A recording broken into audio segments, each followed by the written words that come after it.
Alright, hey guys, it's Guys Following here again today, and I am Tristan, and I'll be showing you Jund Midrange. Casey is here with me, so if he wants, he can pitch in and help me out a little bit. Because I am not to the aptitude of the same He's skill. not as good. Yeah, pretty much. I'm not as good if you want to put it in simple terms of speaking. So we're going to start off with our... Okay, shh. You're there if you want to talk about something important. Continue. Okay, so first things first, we have our lands. We have 4 Stomping Grounds, 4 Overgrown Tombs, and 4 Blood Crypts. These are the Shocklands in the deck, and you pretty much have the full roundabout of the Shocklands for Jund, obviously.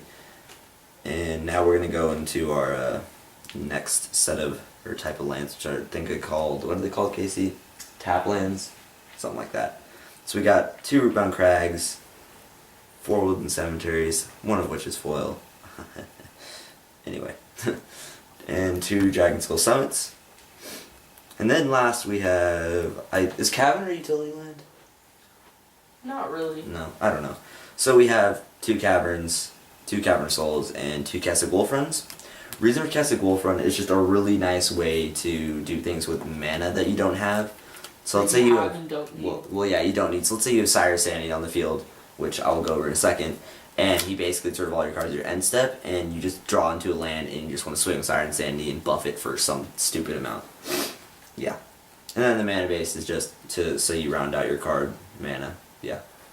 So next we're going to go into is our instants and sorceries. We'll start with our Tragic Slips. Basically these are good because they deal with a lot of little things, and it also is some minor combat tricks. Something that is fairly decent, again, if you play it right. It can kill Boris Reckoner and some other things. Huh? And Angels. Angel of what? Angel of Serenity. An Angel of Serenity, yeah, what he said. And if you play it right, it could be the finisher of an Aetherling, if for some dumb reason. They just if like they're swing. out of blue. Yeah, exactly, if they're out of blue, and they swing for 8. I don't know. Coming from an American mid-range player, not gonna happen. Yeah. Next thing we got are Farseeks, so you can get that extra turn, or get a turn ahead, and you can eventually play your creatures faster. Then you have Ground Seals, which does hate on Junkrates a little bit, and it also draws you a card, which is very nice to give you more options. You have 2 Museum Orders for either a creature spell if you don't have the mana, or Overload it, which will generally board wipe most of the time. Then we have Abrupt Decay that will deal with several things such as Boros Reckoner. What else? There's not a lot of things that it kind of... Liliana, and then it kills other enchantments and things. So, next we have is Dreadbore, which kills basically Planeswalkers. And then if you really need a Boros Reckoner. But I have generally saved it for Planeswalkers when I've used it. Next we have is Rakdos Keyruin for that extra mana buff. And it's also a creature that can do damage in First Striker shenanigans, I think. Yeah. Liliana the Veil. Basically because she discards cards and good against Bant sacks Hexproof. creatures. And I guess it's good against Bant Hexproof. Because when you can't target them, making them sack is really good. Yep. So we have those, and then you can Evergold. That's gotta be fun. We have 2 Putrefies, which deal with artifacts and creatures, again with Boros Reckoners. And just other huge creatures. Putrefy. Oh, anything you can't kill in Reckoners is really good. Yeah. Garruk Primal Hunter. Huh. And they're just huge, and they're just say I win generally. Drawing cards is really good. Yeah, and drawing cards. Yeah. That's generally what they're there for. Yeah. Poop out creatures. Rakdos Return, do damage to your opponent, get rid of their hand. That's always good. Then lastly we have 3 Bonfires, which is very fun to Miracle for like 10. And it's just basically a board wipe and do some damage to your opponent. Really good against the aggro decks. And really good against the aggro decks. Okay, Casey, let's just... I don't really care. Next we have 4 Huntmasters of the Fells, sorry. I almost said fails. I heard Yay! And basically it's just a 2/2 that creates a wolf and you gain 2 life, and then when it flips it does ridiculous things. So, Say what? it turns into a 4/4 that does 2 damage to their opponent and 2 damage to target creature. And has trample. Yeah. Next we have Olivia Volderins. It's a 3/3 flyer, obviously.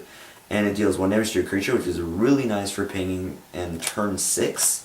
And so you play Olivia, and then when you have 6 mana, you ping a creature, either at their end step, most likely, if they play something else you want to take control of. And then in the next turn, you just say, oh, I take control of it. That's always fun. And flying over their face. Why are you dancing? I have dance if I want to dance. Okay.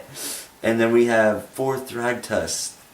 They give you 5 life and a 3/3 creature when it leaves the battlefield. Even Thragtusk.